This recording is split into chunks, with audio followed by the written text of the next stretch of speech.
Yo, what's going on, guys? Crispy Flakes here. So the future of the NBA is in amazing hands. When you have guys like Giannis or Kristaps Porzingis or Ben Simmons or Kyrie Irving, who's only 25, dominating the game of basketball, we already know these guys are just going to continue to get better. Just the excitement that leaves for future NBA games and seasons is amazing, guys. So for today's video, we're going to see what if every single NBA player reaches their max potential. So as you guys see the roster right here, we're going to go through them. Keep in mind this roster was created by my man Franchise City. Link to his channel in the description below. And also keep in mind as we go through the player ratings right here, this was actually based mostly off, I would say 95% based off of the ratings of NBA 2K18, their potential on there. So if you guys are mad about a certain player's rating, go at Ryan2K on Twitter and go complain to him. There's a few changes that myself and Franchise made. Like I know one was Victor Oladipo. His max potential is like 86.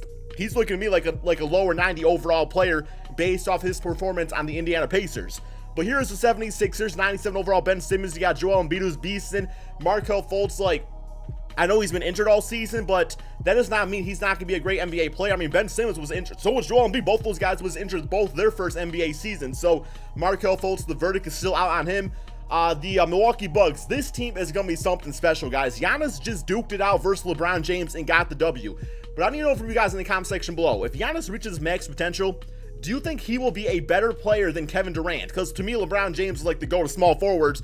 But will Giannis be better than Kevin Durant? You got Jabari Parker, barring injury, is going to be a great NBA player. Thon Maker, his abilities as being a stretch five out there is going to be fantastic to watch and watch develop. Chicago Bulls, they seem to find themselves a nice gem in Lauri Markkanen, who is a sharpshooting big man. You go to the Cleveland Cavaliers, they don't really have a lot of like young players, definitely one of the older rosters in the NBA if you ask me, so not really a lot of guys that are going to reach their max potential because a lot of their team out there is already at their max potential, right? Boston Celtics, you got Kyrie Irving, Jason Tatum, who looks like a seasoned NBA veteran already in his rookie season. Jaylen Brown, what he's been doing out there too, he's going to be a fantastic NBA player. He's going to be a good guy that can go out there, bring you some offense, bring you some good defense too. Clippers, another team that needs to rebuild but doesn't really have like young assets out there, so it's not a good start for them. Grizzlies, it's like not a ton of players either. Deontay Davis, 80 overall, we got him at. Dylan Brooks, I actually think is going to be a pretty special NBA player. I don't think he's going to be like a superstar or all-star type of player, but definitely a very solid, I don't know, just a guy that comes out there and can be a part of something special in the future. Atlanta Hawks, you got Dennis Schroeder, John Collins, who plays the power forward position. Personally, I think he's more of a center in this day and age of the NBA, but a guy that's going to get you some moves or get you some points from the post and grab some rebounds, play a little defense too. Miami Heat, I mean, the only one I could really think of on here, you got Bam, who knows what he's going to be like in the NBA. I mean, he's behind Hassan Whiteside, so that's not great for him. Dion Waiters, 82 overall. It's like, I feel like Dion's already kind of peaked as a player. I mean, he's still good and everything, but I don't think he's going to get like much better. Charlotte Hornets, you got Kemba Walker out there. You got Malik Monk, who is 82 overall. Who knows what he could be. Haven't really seen a lot of proof that he's going to be like a fantastic player in the NBA yet, but I think he'll be a pretty solid shooting guard. Utah Jazz, Donovan Mitchell. So I have him at 90 overall. The reason I don't have him like much higher than that, trust me guys, he could be much higher than that, but just because like I still need to see it more from him, you know, like he definitely can be that replacement for Gordon Hayward out here. I just need to see more from me to really be sold on him, but yeah, he's looking like something pretty damn special out there. Sacramento Kings, of course, you got the boy De'Aaron Fox out there, Willie Cauley-Stein, Scale. I mean, I guess they could get a little bit better, but I feel like they're just gonna be good role players for their NBA career. New York Knicks, another team, Kristaps Porzingis, the unicorn, 95 overall.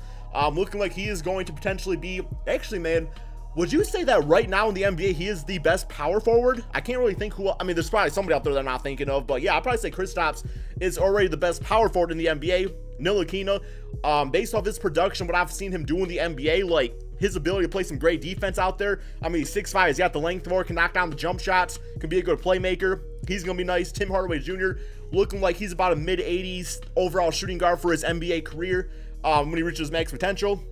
And then you got the Lakers, guys. Yes, man, I know that the Lakers is like a big fan team of the 2K headquarters, so they got Lonzo Ball at 92 overall. So, I mean, listen, man, this is based off of players reaching their max potential. This does not mean Lonzo Ball is going to be a 92 overall player, but if he is, this is the type of player he could be. He can be a guy that can eventually maybe learn how to shoot the three ball. I know he's been working on his jump shot. We already know he brings it as far as playmaking and also grabbing rebounds. So if he can get his offense going, watch out NBA, right? And then Brandon Ingram, definitely in his second NBA season, I'm not gonna lie, guys, I wrote him off after his first one. I was like, he's too small, but he proved me wrong, man. So good for him. Kyle Kuzma, what he could bring to the NBA game, and Julius Randle, of course. Orlando Magic, Aaron Gordon, looking like that next, you know, like Blake Griffin type of player out there, just athletic, power forward. Jonathan Isaac, a guy that, based off of like the stats he puts up, it just goes, if you look at like the statistics, the Magic are a better team when Jonathan Isaac is on the floor. So who knows about that?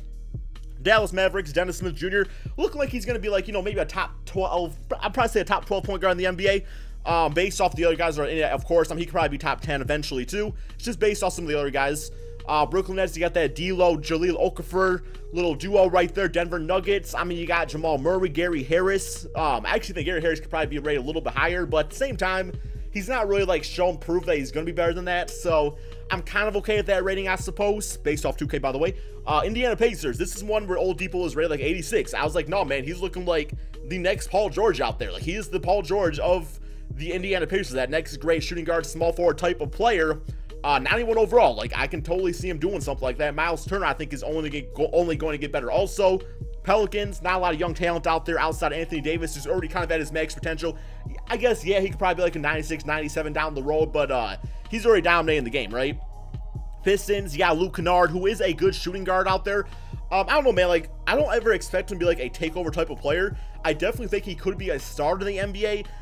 You know, based off of like how he shoots out there, I kind of feel more as like a JJ Redick type of player, but a guy that can also maybe create a shot a little bit more too, just with his dribble abilities. So that's kind of where I have him at right now. Raptors, I mean, there's probably somebody out there that I'm missing, right? I know Norman Powell could be better than a 76 probably. Yako's probably pretty decent. Sycam, probably, you know, he's probably close to like a 76 overall player, but according to 2K, he's not. So yeah. Houston Rockets, they kind of are who they are right now. I guess Clint Capella could, he's 87. That's about fair for him. I don't really see him really improving all that much. Like, he grabs rebounds and he's good around the rim. So that's kind of what will probably be for his NBA career. Spurs, Kawhi Leonard could probably be closer to a 97 overall, I'd say, but I'm going with the 95 rating. Phoenix Suns, Devin Booker, the next great shooting guard, only 20, already taking over games. You got Josh Jackson. He's a, you know, the Phoenix Suns are one of those teams like the Magic. They are better when Josh Jackson is on the court. You got the OKC Thunder. Not a lot of young talent out there, just kind of who they are at this point. Timberwolves, another team that's like, yo, watch out for them in the future. Cat is only 21. 95 overall. Andrew Wiggins, only 22. 92 overall. Jimmy Buckets, 28's not old. So it's like, you know, he's going to be that veteran presence on the team. So yeah, so it's pretty much the Wiggins and Karl Anthony Towns show. Portland Trailblazers, Nurkic, I think is going to be a little bit of a better center going forward. You got the Golden State Warriors. They got a nice little, you know, snipe there with Jordan Bell in the draft, taking that from the Chicago Bulls, who probably regret it. And the Wizards, yeah, Oubre, 85 overall. Porter, 85 overall. Oubre, 80 overall. I'm good with that. So yeah, man, I know that took forever, but we are going to go ahead, guys, and simulate this entire season. See how these teams do out there. This is going to be kind of a longer video just because, I don't know, man, I really want to talk about the NBA with you guys, so I probably will have, like, timestamps in this video, although if you're watching this by now, maybe you missed out on that, right? Simulate through date. All right, so let's talk a bit about the future of the NBA, guys. I want to know from you in the comments. Oh, what's this? What's this BS, man? What's this BS? Okay, we go. Oh, my God. I want to do all this? All these roster changes? Oh, my God, 2K, stop. Leave me alone. I want to talk about some max potential players. God damn. All right. So I want to know from your guys. I want to know your guys' thoughts in the comment section below. First off, on your favorite NBA team, which young player are you most excited about developing in the future? Or maybe it's a guy that's in the NBA right now that's really doing good. Like, if you're a Bucks fan, obviously it's Giannis, or maybe the potential of, what's his name, man? Well, I can't think of it. Thon Maker. So, I know as a Pistons fan for me, of course, Luke Kennard is somebody that I'm pretty excited for. They also have a player on the team that they drafted last year. His name is Henry Ellenson. So maybe you've heard of him, maybe you haven't. But he doesn't get a lot of playing time because for some reason, Stan Van Gundy is kind of like notorious for going out there and just like not playing his young players. But yeah, man, he's a guy that can play that 4 or 5 spot. He can shoot the basketball really nicely, but he also has some guard handles out there. So I'm really excited about him. Stanley Johnson, kind of roll him off at this point. Like, he's an okay player. He's never gonna be a great offensive player. I mean, for some reason, he thinks he is. I see him as being more like a Tony Allen type of player in the future, a guy that can maybe cut to the basket and get some layups every now and then, and bring some good defense out there. But as far as like the NBA as a whole, I guess the player that I'm really excited to see like most develop going forward is probably Giannis, just because I really want to see what happens if that man can like develop his jump shot even better. But at the same time, sometimes when you get that jump shot going, it takes away from the strengths of your other game, because it's like, you know, like why attack the basket when I can just shoot a three-pointer? Now, if he can knock it down maybe in that mid to high 30% range, then it's different. But, you know, I want Giannis attacking the basket. I want Giannis posting up. I want Giannis getting other players involved out there. Ben Simmons, guys, I am so surprised by this man's maturity in the NBA. Just like, he could totally go out there and just shoot those threes. So, you know, the NBA is leaving him wide open. And the thing is, guys, is I don't want to like make this player comparison, but just from a mental standpoint, because Josh Smith, we all remember Josh Smith, right? He was actually a pretty decent NBA player, but he got to the point where it's like, you know what, man, I'm gonna start shooting some more three-pointers out there. He was an athletic base power forward that could handle the basketball, post up, do a lot of nice things around the basket, but he's like, no, man, I'm just gonna settle for the three-pointer. And it took away from his NBA career. It's like his production went way down after that. So Ben Simmons just being like, what, a 19, 20-year-old that is mature enough to shoot, or not to shoot the three-pointer and just play to his strength. Philadelphia 76ers, man, you got yourself a nice player right there. I think he is going to be something in this NBA. I don't know what it's going to be, but it's going to be something good, right? But here we go. We are to the end of the regular season right here. So we got the 76ers, speaking of the devil, at 66-15. The Milwaukee Bucks, 54-27. Cavaliers, they got LeBron James. They're still going to be good. We got Raptors, Bulls, Celtics, Knicks, and Pistons. I'm surprised the Knicks are not actually a little bit better right there, and I'm surprised the Celtics are... Why did you guys hate the Celtics so much, man? Like, how is that team going to be 6th place, 39-42, when they got, you know, a better approved Kyrie Irving, Jason Tatum? They still got Gordon Hayward out there. They got Jaylen Brown. It's whatever. Simulate through date. All right, so MVP goes to Stephen Curry still. We got Lonzo Ball getting Rookie of the Year at 17 points, 8 rebounds, 9 assists. That's a realistic stat line that I could totally see that man putting up. 45% from 3. I mean, he shot pretty nicely in college, so we'll see about that. We got Nicholas Batum, 6-man. Joel Embiid, defensive player at 24 points, 10 rebounds, 2-3 assists, and getting about 3 blocks a game and a steal. Most improved, Chris Dunn, another player that's actually playing pretty decent for the Chicago Bulls. He's getting a lot of playing time out there, too, so it's good for him. And we got Brett Brown getting Coach of the Year. All-NBA first team, Stephen, Russell, LeBron, Giannis, Karl-Anthony Towns, okay. All-NBA second, James Harden, John Wall, Ben Simmons, Anthony Davis, and Marcus Cousins. All-NBA third, Lonzo, Damian, Paul, good seeing Damian on there. Paul George, Kawhi Leonard, and Joel Embiid. And the rest of the team's looking like this. Okay. Let's get those player stats on the season. We'll actually go to league leaders. I actually want to see who made the playoffs in the Western Conference, too. So you got Golden State, OKC, Minnesota, San Antonio Spurs, Lakers at the 3rd spot, Denver Nuggets, Houston Rockets, and the Utah Jazz with Donovan Mitchell. All right, let's go to these, league leaders on the season. So points per game, nothing absolutely too crazy right here. I mean, Kemba Walker's putting up the numbers at the 7th spot in the NBA. Karl-Anthony Towns, 25 points, about 15 rebounds. So you're looking like Big Shaq out there. Zach LaVine, nice numbers on the Bulls. Kawhi Leonard. Where's Donovan Mitchell at, though? Jabari Parker put up 22 points. Listen, I'm just not seeing him up in here, but damn, dude. Jaleel, 20 points also. Kristaps never averages, like, over 20 points per game on 2K. I have no idea why. Oladipo, 18.6 rebounds, 4 assists. So some of that comes down to, Miles Turner being higher rated, too. So he's probably taking more shots. Okay, man, I'm getting kind of pissed here, man. There he is, Donovan Mitchell, 15 points, 5 rebounds, 3 assists. I think he could definitely be better than that, but that's just my opinion right there. All right, simulate these playoffs, see what it's all about. Simulate current rounds, see who wins this. Cavaliers gone. Wow, dude, damn. Bulls gone. Nuggets gone. Wizards gone. Houston Rockets gone. T-Will's gone, too. Knicks gone. Oh, my God. So we got the Spurs with DeJounte Murray, Kawhi Leonard against the Golden State Warriors, Lakers versus the Utah Jazz, Milwaukee versus the Celtics, and 76ers versus the Toronto Raptors.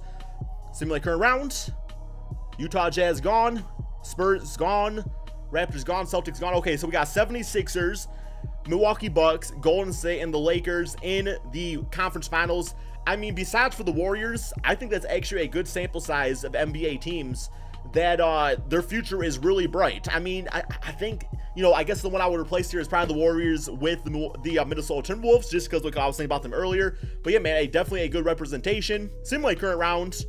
And, wow, Golden State got knocked out by the Lakers, man. So we got the Los Angeles Lakers, Milwaukee Bucks in the NBA Finals. Simulate current round right here. And we got the Milwaukee Bucks winning in 7 games. Giannis getting that Finals MVP. Only had 19 points, 8 rebounds, 8 assists out there. But, at the end of the day, when you got some other good players out there, you don't always got to score the basketball like crazy. check out this closeout game from everybody else. Kuzma 22 points. We already know Giannis' stats. And we'll go over here to the playoff league leaders so you guys can get a quick look at this to see which players really did dominate in the NBA playoffs. I'll scroll down a little bit. Anyway, guys, hope you all enjoyed this video. Be sure to drop that like, subscribe if you are new to my channel, and peace out, my friends.